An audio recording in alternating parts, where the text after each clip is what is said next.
A lot of people ask about what are the things I keep in my tool bag to properly analyze an environment for designing an AV system.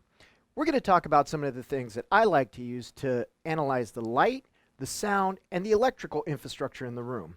These are the important things I need to know when I'm designing audio, video, and an electrical system. So, let's take a look at what I keep in my bag. One of the tools I use to analyze ambient noise in a room is a sound pressure level meter. I need to measure the ambient noise in the room to ensure that my audio system will have enough power to be heard clearly. Let's take a look at how this tool works.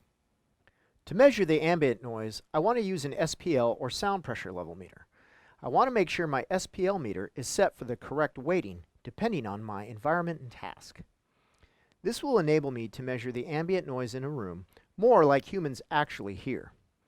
I also want to take several measurements around the room and look for different things that might cause noise in my environment. Ideally, I'll take my measurements at ear level in its natural undisturbed state. Rogue noises like random talking or movement in the room might throw our measurements off. The next tool I'm going to use is my light meter to analyze the ambient light in the room. This light meter has both an incident light meter and a spot photometer on it. We're going to use the incident light meter to analyze the ambient light that's going to be in my projection or my viewing area. Let's see how this thing works.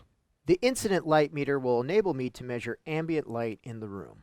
I want to make sure my light meter is on the correct settings.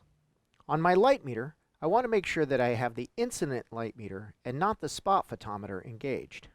I also want to make sure I have the correct metric selected, whether it's lux or foot candles. To use the light meter, I want to go to the area where I need to measure the ambient light.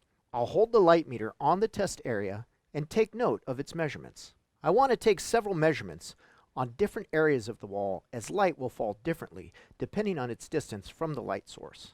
It's important to get accurate ambient light measurements so we can design the correct projector or the display for the environment.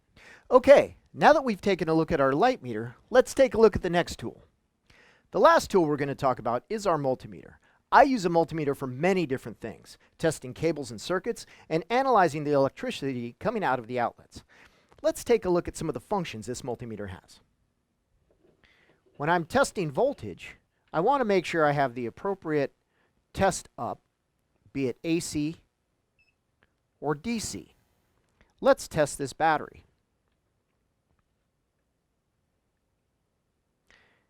Now, I know from the DC voltage test, I have 1.585 volts. That makes sense because this is a 1.5 volt battery. When I'm testing an electrical outlet, I want to make sure I have the right settings.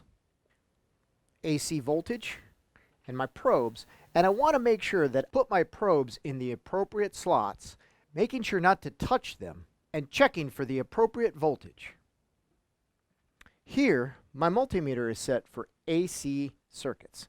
So I want to analyze my noise generator and see if it's giving me the exact voltage that it's saying it is. To do this, I'm going to use my noise generator and a test probe that I've made specifically to go from this noise generator to my multimeter.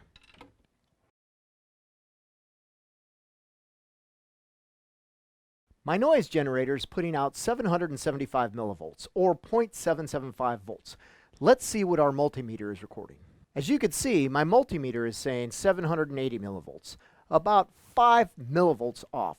That's probably okay when I'm testing large voltages, but when I get down to testing things like microphone level and small circuits, this might be an issue.